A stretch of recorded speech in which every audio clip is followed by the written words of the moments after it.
Namaste, greetings and blessings, and welcome to the Center for Spiritually Integrated Arts. This is our Sunday message, and I am Reverend Dr. Raymont Anderson, the founder and spiritual director of this center. And I invite you to watch not only this Sunday message, but any of our archived messages. I invite you to join any classes or events that we have going on. I invite you to reach out and email if you have any questions. Questions about this community, questions about me, questions about what we do, or questions about this science of mind and spirit, liberation theology that we practice and teach. And if by chance you find yourself seeking beloved community with other like-minded beings, even if you already belong, are a member of another community, church, or center, you are more than free to have multiple affiliations wherever you are fed and find community. You are invited. And lastly, feel free to click like, subscribe, and share this or any other message or announcements with others in your circle. And with that, much appreciation, love, and blessings. Enjoy the message.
Namaste and welcome. Do what you want to do. Are you ready to do what you want to do? Because in order to do what you want to do, you have to be willing to be. Breathe. In the Science of Mind textbook, Ernest Holmes writes, nothing is real unless we make it real. Nothing can touch us unless we let it touch us. Refuse to have the feelings hurt. Refuse to receive anyone's condemnation. In the independence of your own mentality, believe and feel that you are wonderful. This is not conceit. It is the truth. Now, we're going to talk more about this a little bit later, but just let that come in. Let that just feel it for whatever it is right now. Now, while this sounds great, the questions that emerge are, how do we do this? And is this a realistic expectation? Like, can we really refuse to have our feelings hurt? Can we refuse to receive anyone's condemnation? Can we really believe and feel that we are wonderful when there may be certain traumas and experiences? Is it realistic? As Holmes writes, we all benefit from coming out of our emotional intoxication and be ourselves. You say, what now? Emotional intoxication. You know, some people get intoxicated on feeling bad, that has become their default setting, and they're unable, for a variety of reasons, to sober up into that space of, I am wonderful, and I have the ability to change and transform my life. Breathe, because this week we are going to explore precisely what coming out could mean for us individually and how that benefits the world as well. But in order to do that, we've got some questions that we need to be like Sherlock Holmes and find the answers. Many of you know that I love the Matrix, and in the Matrix, above the doorway in the Oracle's kitchen, temet nosce, know thyself. This is a key piece for us to have, to know, to embody in order to come out. Find out who you are and then do it on purpose. Find out who you are and do it on purpose. We could even change that a bit. Find out what you are. I am a divine incarnation of God. And that shows up as who? How does that embodiment show up? And then do that on purpose. Who are you? You are love made flesh. Do that on purpose. Who are you? Infinite wisdom and creativity. Do that on purpose. Who are you? I am the universe expressing. Do that on purpose. Because when we do that, everything shifts. Be the best version of you. But in order to be the best version of you, you have to know who you are. You have to know, what version am I presenting to the world? Am I presenting, we have these things called smartphones. But, many years ago, I'll use some props. Many years ago, this was the telephone. Yes, yeah. Oh, hold on. I have to. Which version of the phone am I using? Am I using Morse code to communicate? Am I using Am I using a handheld, rotary? Like what version of Windows do you have on your computer? What version of an iPhone? What version of you are you currently operating based on? The 5-year-old version of you? The 16-year-old version of you? The 50-year-old version of which version are you operating based upon? Because in order to be the best, you have to know. So, do you know? Are you willing to know? See, a lot of people, they know they got an old flip phone, Blackberry, or something from, I bought my phone from Sprint in 1812. And yes, it still operates based upon the carrier pigeon technology. Don't you want to upgrade your phone? No, I like my phone the way it is. You can only store 2 numbers. They're the only 2 numbers I need. You can't take pictures. I don't like nobody well enough to take pictures. Don't you? No, I know how to work this phone. I'm comfortable. I remember when I was a public school teacher and we were switching out from chalkboards to first dry erase boards and then eventually to smart boards. And I remember so many teachers fought giving up their chalk for a dry erase marker. They fought, they complained. And then when the smart board came in, you would have thought it was a zombie apocalypse. These people rioted. You would have thought they were hunting down Frankenstein. So you might even know that it's an old version of you, but are you willing to upgrade? Are you willing to, as Queen Latifah says, are you willing to be bold? Be brave enough to be your true self. Are you willing? Moment by moment, breath by breath. Are you willing to be bold and to be brave enough to be your true self? The best version of you as of this moment, right here and right now. See, sometimes in the concept of coming out, in order to come out, you have to open the door. And many of us are more comfortable with our doors closed. We feel safer, more protected. And yet, the closed door can very easily become the prison door that does not allow us to truly live. We become so comfortable living behind closed doors, shutting ourselves off, that we miss out on what it truly means to be alive. So, being willing to open up, knowing how to open up, to know thyself, as Pythagoras said, know thyself. Then thou shalt know the universe and God.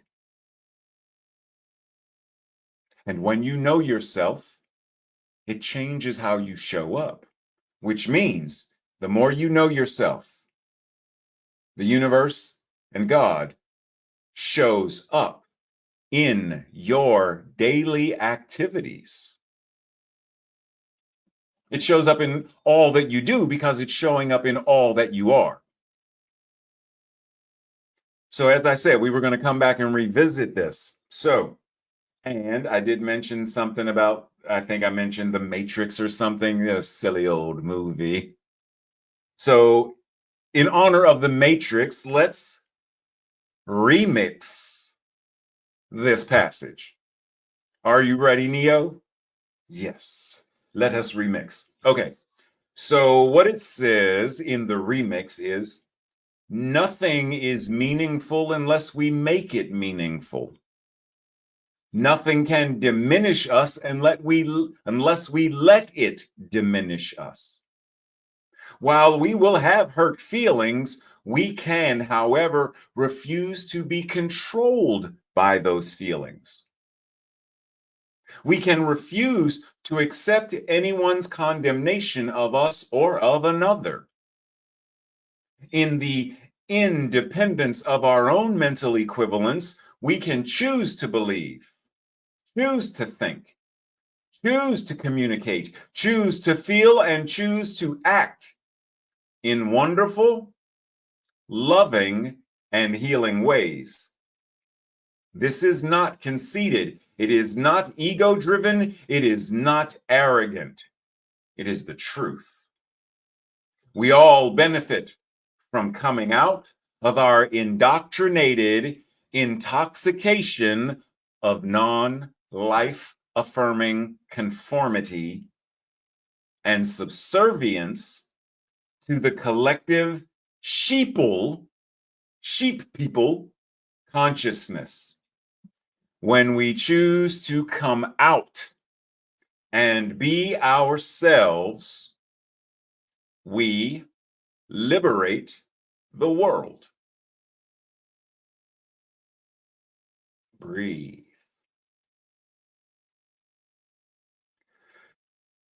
When you're chatting with a friend, do you chat small talk or do you chat about what matters to you? When you're conversing with someone, do you ever ask them what matters to you? Do you listen to what matters to other people? Do you do what matters to yourself and others? What matters? For there to be a world that works for all, what matters? Equity matters. Diversity, inclusion matters. Love, compassion, belonging matter. If these things matter, are our actions demonstrating that these things matter to us? Are we speaking up about the things that matter to us and to others? In other words, are we advocating for what matters to another? Are we advocating for them? Maybe they are, for whatever reason, unable or unwilling in this moment to advocate for themselves.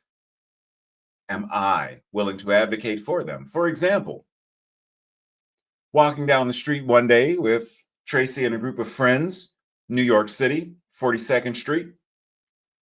Very crowded, very busy. And there's a young woman in her entourage in front of us, and her wallet is sticking partially out of her bag, which is on her shoulder, her purse or whatever, on her shoulder. And there's a gentleman here slowly approaching and slowly trying to get her purse. She doesn't know, so she cannot advocate for herself. Her friends do not know. They cannot advocate for her. I know. I know what matters. I don't know what's in her wallet, but I know it matters to her. I can hear the French accent and the French words, so they're probably tourists from France. The information, her ID, etc., in that purse matter to her. I listen with my eyes and my consciousness that know what matters to her. But do I do what matters? Do I speak up? Yes. Excuse me, miss. I tap her, which startles her, but he gets the away. She turns around and I say, there was a guy over there. He was reaching for your purse. You might want to tuck it.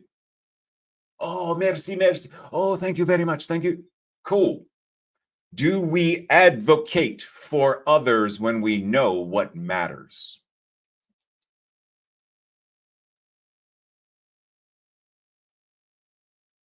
Be you. No, you know what? You know what? No, no, no, no, no, no, no. Don't just be you. Be beautiful. Yes, Tracy, I went there. Be beautiful. And of course, we got to make the tiful mean something. So be you totally in full. Boom. Mic drop, message. No, we're not done. I still got more to do. But be you totally, in full. Don't be partially you. Don't be an old version of you. Don't be snippets of you. Be you. Totally, in full. And in so doing, do what you want to do. You want to laugh? Laugh. Do you want to cry? Cry.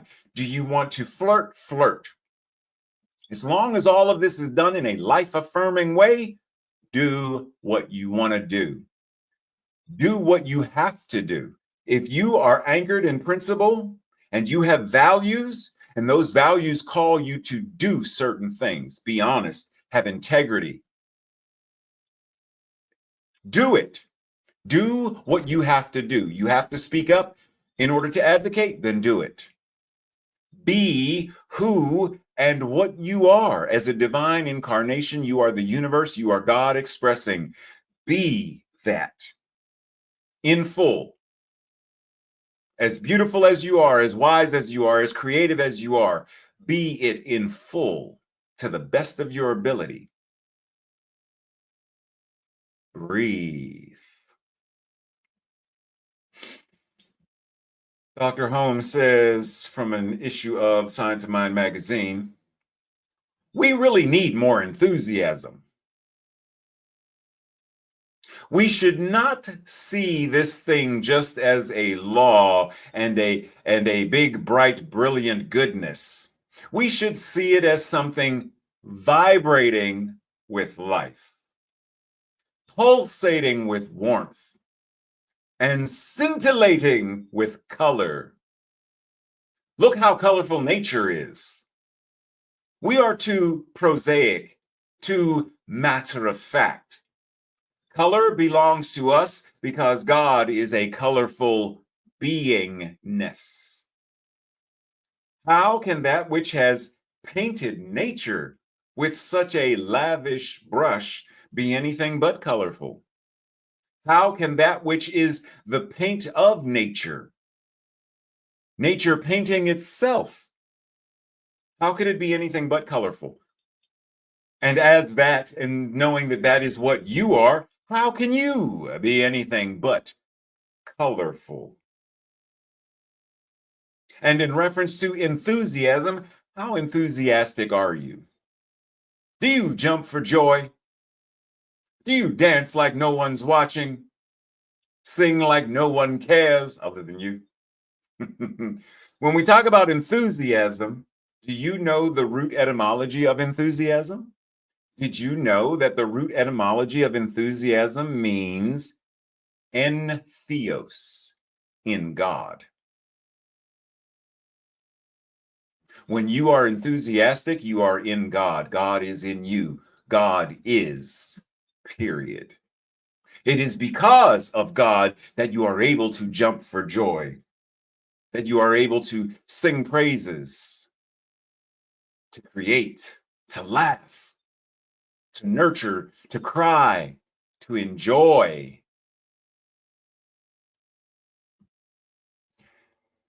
It is also to be possessed by a God, to be taken over. We are so, instead of being prosaic and matter of fact, we are overwhelmed by the colorful nature of the divine as us. And because we are so overwhelmed by it, our cup runneth over with this beauty and this color. We can't help but to jump for joy. It is also inspiration. In spirit is the etymology of that. To, once again, be in spirit and spirit to be in you, to be of one with that which is the divine. So once again, when you know yourself, then you must know the universe and God, because knowing yourself is to know the self, which is God, which is spirit, which is source. So if I know myself only as Ray, that's just my name. I would still be me if my name was Jet Li. Oh, sorry. I would still be me I would still be the divine incarnation of, I would still be different name. So to know thyself is to truly know thyself. No matter the weight, no matter the age, no matter the gender, no matter the amount of hair, no matter any of that, the divine is infused in, through, and as all of it. So know thyself, and you have no choice but to know God and the universe as yourself. Yeah, I know we could stop right there and that would be enough, but we're not done. Nelson Mandela says, breathe, I am fundamentally an optimist. Whether that comes from nature or nurture, I cannot say. Part of being optimistic is keeping one's head pointed toward the sun, one's feet moving forward. There were many dark moments when my faith in humanity was sorely tested, but I would not and could not give myself up to despair. That way lays defeat and death.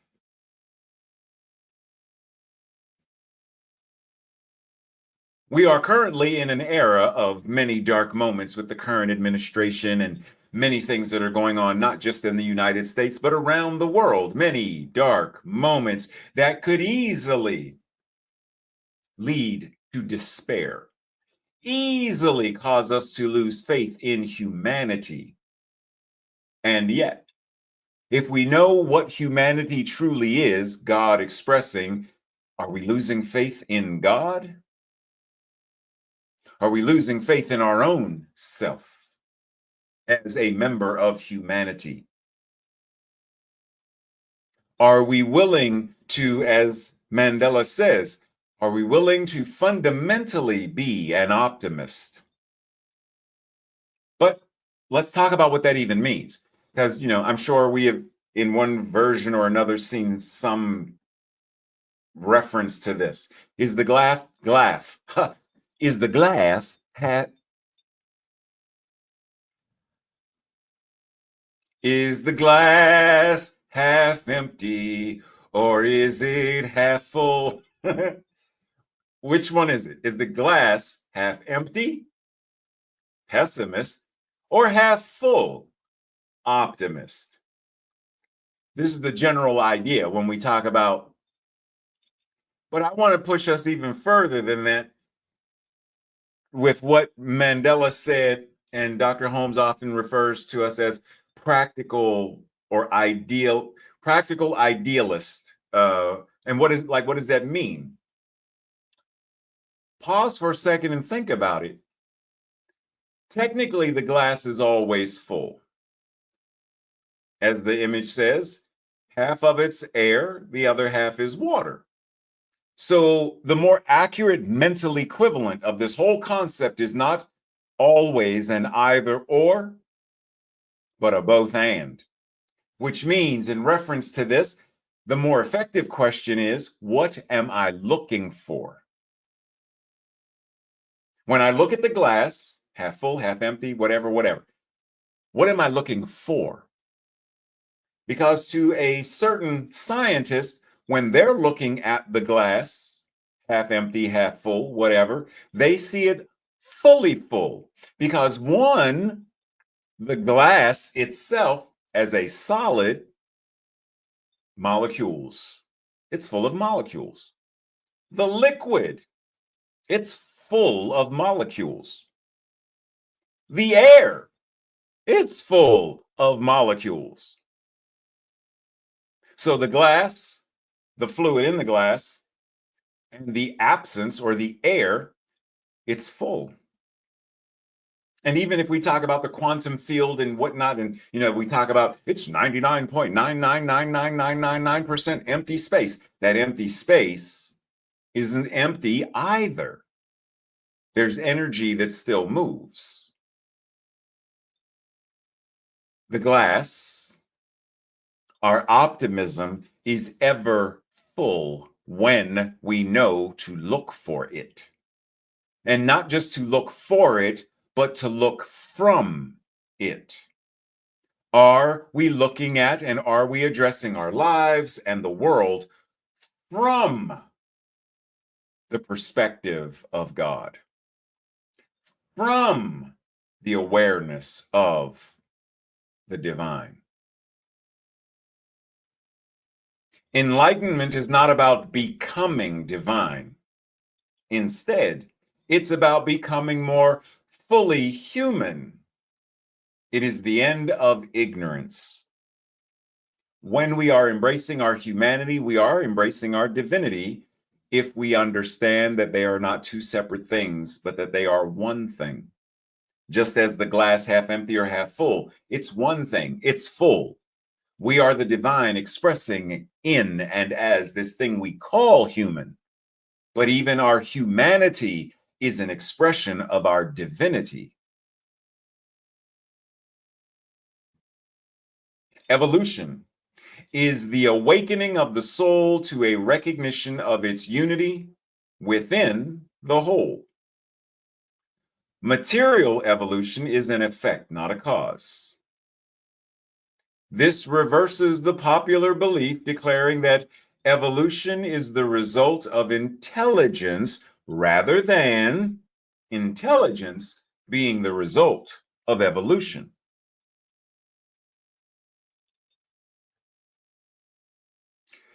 I've asked many times in the past, how many humanities are there? Referencing the human race. How many human races are there? It's only one human race.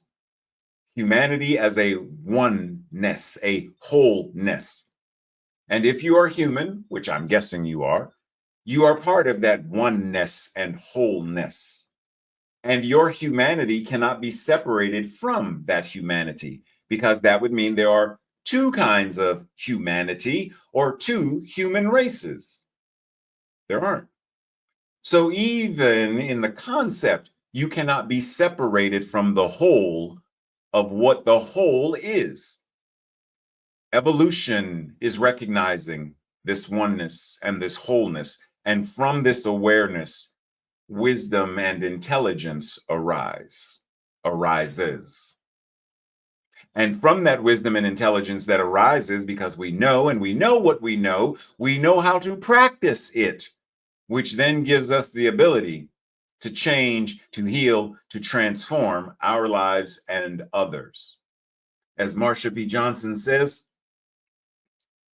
no pride for some of us without liberation for all of us.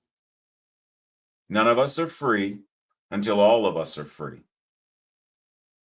I cannot say that the concerns of Marsha P. Johnson, I'm not transgender.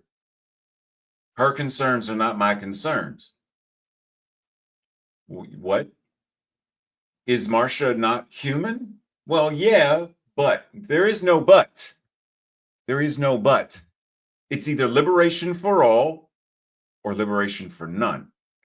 It's either a world that works for all or a world that works for technically none, even though we may seem to, well, it works for the wealthy 1% of the 1%. It's not even really working for them, which is why they hold tight to the reins of oppression and control and domination, because if it truly worked, they wouldn't need to subjugate people and oppress people and kill people.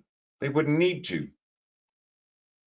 The mere fact that they do is a clear demonstration that it doesn't work for them either. How do we bring this energy of pride, what pride represents, as the liberation, because that's how pride started, as a protest, the gay liberation movement. How do we bring the energy of pride, of coming out, of coming into ourselves, into our daily actions, our conversations about what truly matters, so that we are, in fact, the architects of a world that works for all? Now, one thing that often comes up in this concept as Pyotr Androvich Kipyip was a Russian anarchist, blah, blah. Okay, yes. He said, no evolution is accomplished in nature without revolution. No evolution is accomplished in nature without revolution. Periods of very slow changes are succeeded by periods of violent changes. Revolutions are as necessary for evolution as the slow changes which prepare them. No, go back. Thank you. Which prepare them and succeed them. So what I'm going to highlight in terms of this is this concept of revolution, because I hear it very often within New Thought as a particular energy or a particular concept. So if I were to ask you, revolution, what does it mean to you? There are many possible definitions and synonyms. Generally speaking, any of these possible words could come up for you. Revolution as rebellion, revolt, insurrection, protest, any of these. But did the other possible meaning for revolution come up? To turn, to rotate, to move in cycles, a circuit of something, to whirl, to twirl, to evolve. So keep in mind, revolution isn't simply both and, not either or. Remember that? Both and. So the energy of revolution can be life affirming or non-life affirming, life denying. Our deeper question when looking at this is, remember at the beginning, what are you looking for? In revolution, are you looking for love? Are you looking from and for the space of love in the turning, in the transforming, in the evolution and the metamorphosis of the collective consciousness? See, it's a revolutionary act to heal generational trauma and generational curses. It is a revolutionary act to end segregation and slavery. It's a revolutionary act to liberate women and give them the right to vote and more. So revolution is not always violence. Revolution is transformative and healing when we approach it from that energy, from that awareness, from that space of, I know myself. And in so knowing, I know the universe and God. And from that energy and from that awareness and from that space, I now show up as part of the engineering crew that changes and transforms the world. I bring love to the world. My enthusiasm by being possessed by love itself. I am an architect for love and unity and oneness. But I have to be willing to do the work. In the book, Creating a World That Works for All, Sharif Abdullah offers a key element in halting the blame game is to see that we are all, wow. Oh, I gotta breathe this in. Every time I read this, I gotta breathe it. We are all beneficiaries as well as victims. Who has not benefited from the creation of the toxic waste dump? Who does not have a plastic telephone or a host of other chemically based products? Who has not eaten chemically produced food or worn synthetics as clothing? Who has not paid for war, death, and destruction with hard-earned tax dollars? Even though many of us are afraid of it, we all benefit from the toxic waste dump. Some benefit more than others. The key thing here is to recognize we all are in this together.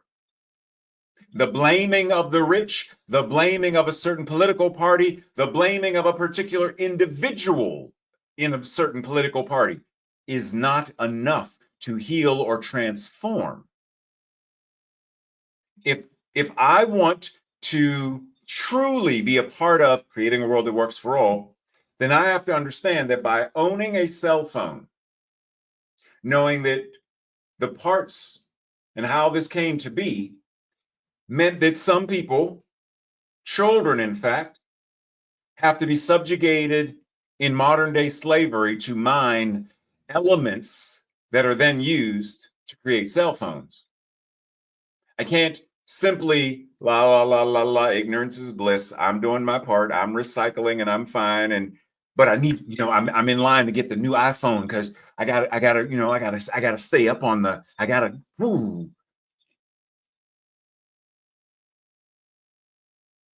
Then, as Audre Lorde said, what I'm trying to do is bring down the master's house using the master's tools. You cannot end racism with racism. You can't heal hate with hate. So in order for me to truly work at creating a world that works for all, I have to get real serious about how am I contributing to a world that works for some? How am I allowing binary thinking, either or, good or bad, how am I allowing binary thinking to ensnare me and limit me and keep me as part of the problem rather than part of the solution? Often we reference yin and yang as though they are two separate things, and they're not. It's technically yin yang or yang yin. In yo in Japanese or yo in, because it's one thing that we describe in binary ways, but it's one thing. It's one energy. It's one flow. It's one way. It's one. It's not either or. That's why within yin you see yang, and within yang you see yin, because it's not either or. It's both and. How am I invited to, in a more empowered way, in a more authentic way, embody the both and, human and divine, limited and limitless, temporal and temporary in the amount of years that this body, and infinite and eternal? Not either or, both and. How am I invited to embody that? Breathe. This is often attributed to Ralph Waldo Emerson, whether he is the originator of it or not. History only knows.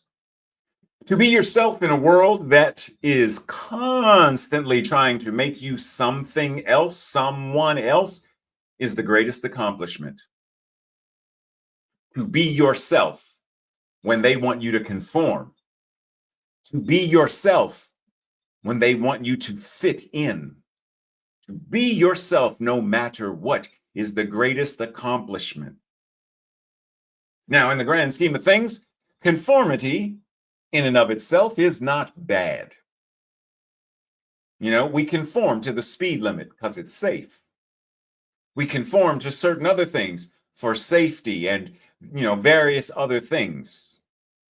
So there's a certain level of conformity. That's fine. It's life affirming. But non-life affirming conformity, Are we aware of how that shows up in things such as peer pressure and bullying, being ostracized for any number of things? And in what ways do we allow non-life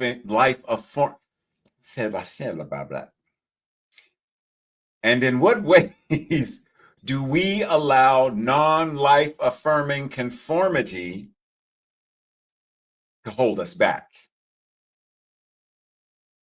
Remember those sheeple from before? When are we operating from a sheeple consciousness versus a I gotta be me consciousness? You're not standing out for the sake of standing out. You're standing out because you're just being you. Everybody else is doing whatever, following the crowd. But you're not. Or are you? This is a very famous image, and I've shown this image many times before, and I'm showing it again because I want to point out this is conformity in a non-life affirming way.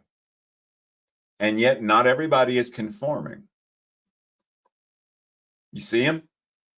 You see the nonconformist? You see the one standing on his head like that other image, where the other sheeple are going along with the crowd, being bad. One individual. What's the greatest accomplishment? To be yourself in a world where everyone else would rather you conform. He said no. Eventually, it cost him his life, but he said no. Do we have that kind of integrity? Is our mental equivalent in such alignment that we too would say no when there are thousands or hundreds of thousands following one particular line of conformity? Would we say no? Not on my watch, because I know who and what I am. And I'm going to do what I want to do. Breathe.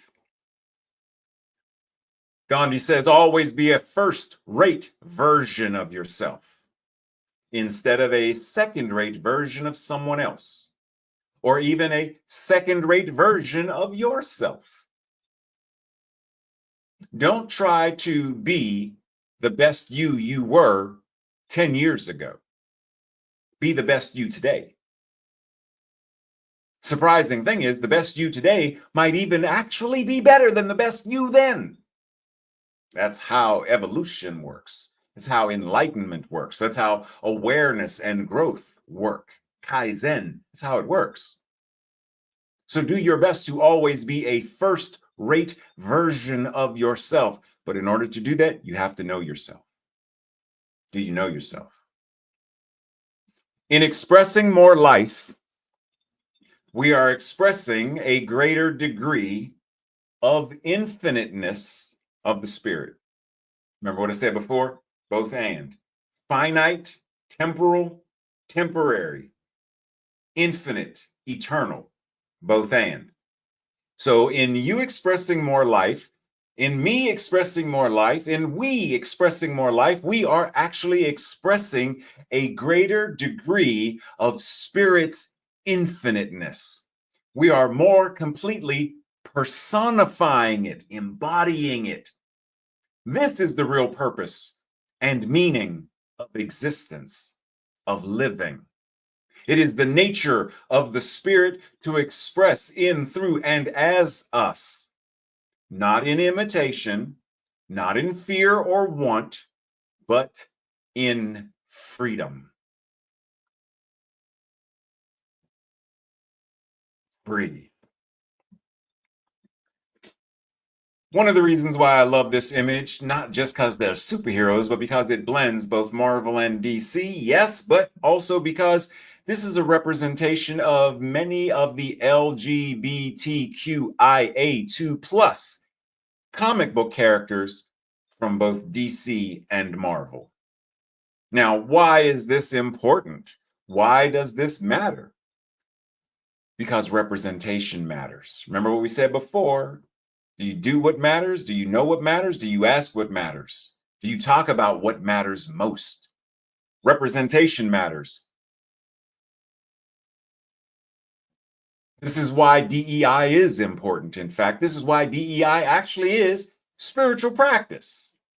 Because all of the individualized expressions of God should equally be honored and loved and cared for, correct? No aspect of God should be discarded or disrespected or destroyed. We should honor every person as a divine expression, which means representation matters. In other words, as I've often asked people before when they say it doesn't matter, if I were to ask you to name 5 television shows with a predominantly, pick a topic, predominantly lesbian cast that's not a comedy, it's not stereotypical, it's not camp, predominantly people of color, people of indigenous, First Peoples origin, doesn't matter. Pick something. Can you name 5? No, because we don't have that level of representation right now. But it's starting. And the more we allow it to bloom and blossom and harvest, the more we are learning about each other, getting to know you, getting to know more about you, getting to know me, getting to know more about me. The more we do that, the more we click, the more we come together, the more we recognize, the more we honor, the more we build a world that works for all. Yoko Ono said, "You change the world by being yourself." By being your true and authentic self, it changes the world. It's a natural byproduct of it. And when 2 and more are gathered in the name and the nature of being oneself, radical, revolutionary change happens. Because this is why Margaret Mead said, "Never doubt that a small group of thoughtful, committed citizens who knew who and what they are, do not doubt that they could change the world, because indeed, they are the only ones that ever have. That is the only energy that ever could."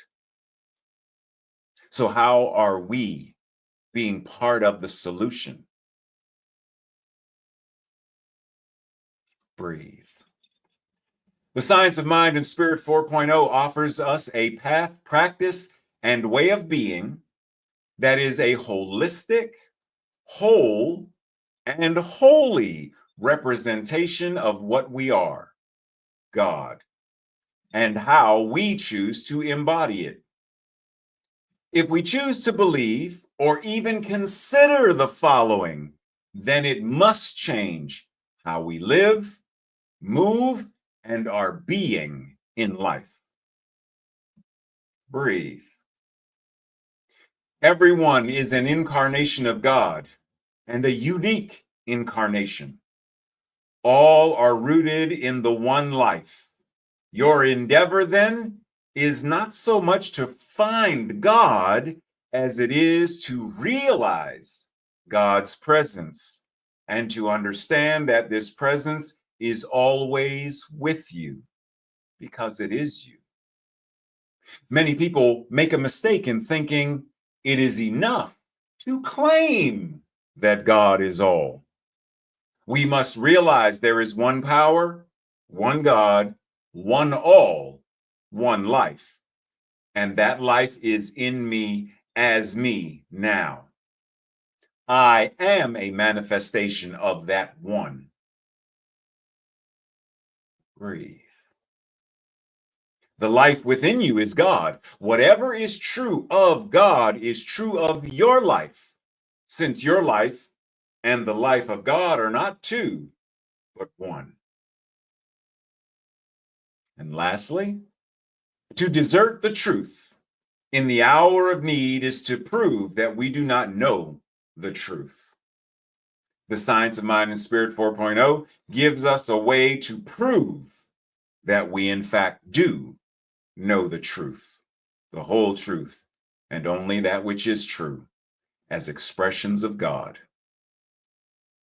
This week's affirmation, our declaration, I will say it first, and if it resonates with you, I invite you to say it with me the second time. I love who I am, trusting my divine wisdom and creative power to guide me in every step. Together, I love who I am, trusting my divine wisdom and creative power to guide me in every step.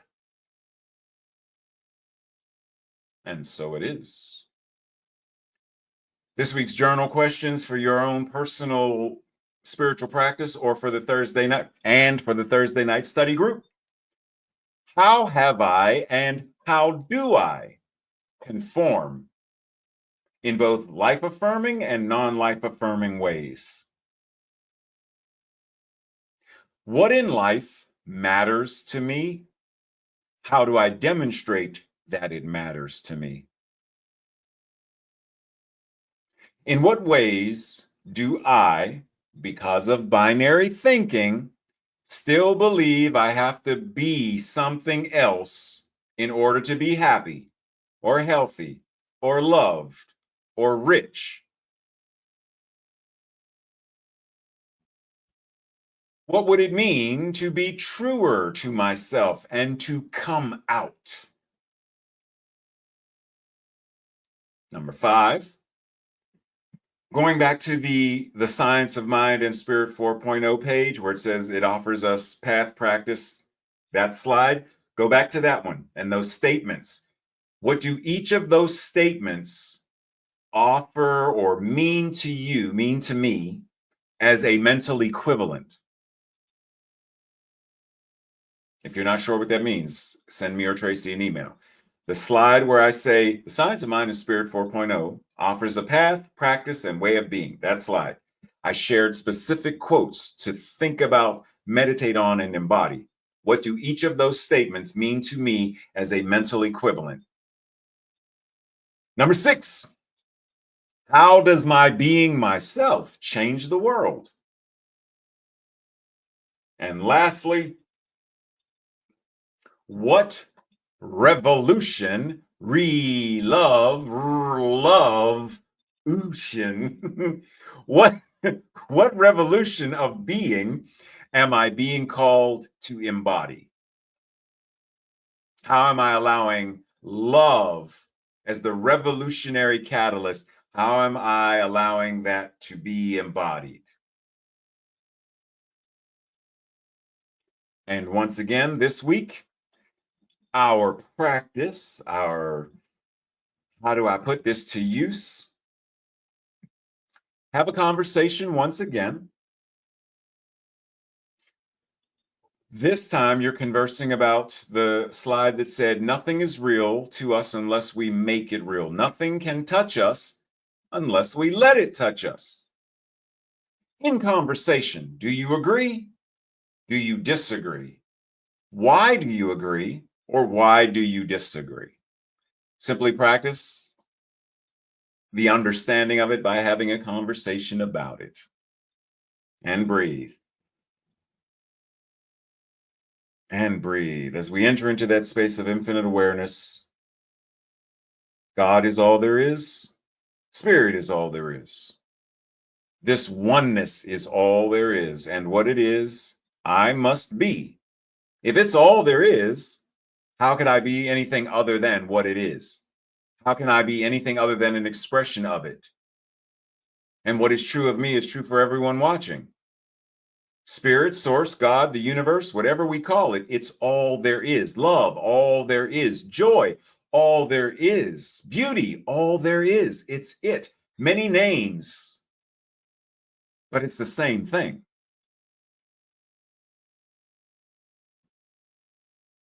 Many names, but it's the same thing.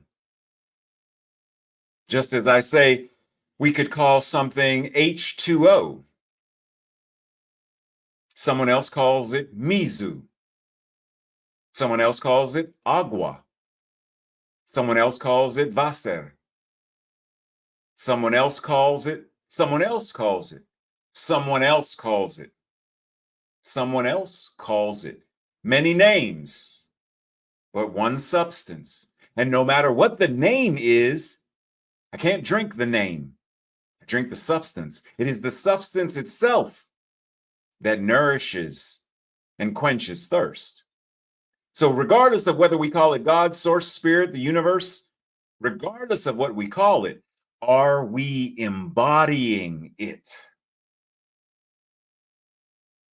And then allowing that embodiment to be who and what we are, the truest part of us, to be the best version of us, to be the true version of us, and to express that as we live, move, and have our beingness, navigating the ins and outs and the roundabouts of all the things in our lives, so that we are truly a healing presence, no matter where we are, no matter who we are in front of, no matter who we are conversing with, no matter what.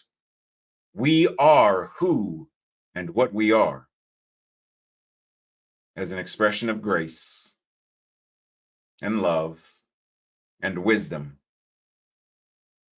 And just like if I put on cologne, I can't stop it from smelling. I can't put a barrier around me and say, the cologne can only go 6 inches away from my neck. I spray it. And I know that wherever I go, there is an aroma that even when I have forgotten about, I'm not thinking about the cologne or that I sprayed it on at 6 a.m. It's now 5 p.m.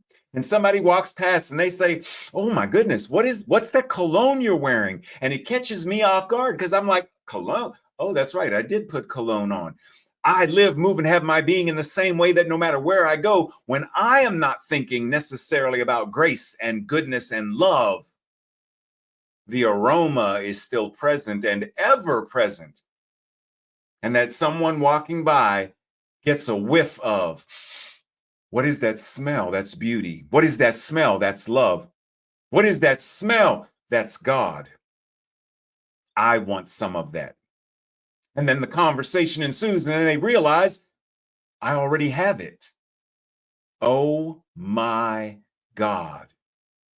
Oh my, I am God. That which God is expressing in, through, and as me, even when I didn't know.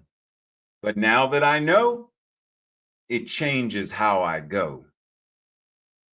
It changes my amen. It changes how I live as answered prayer.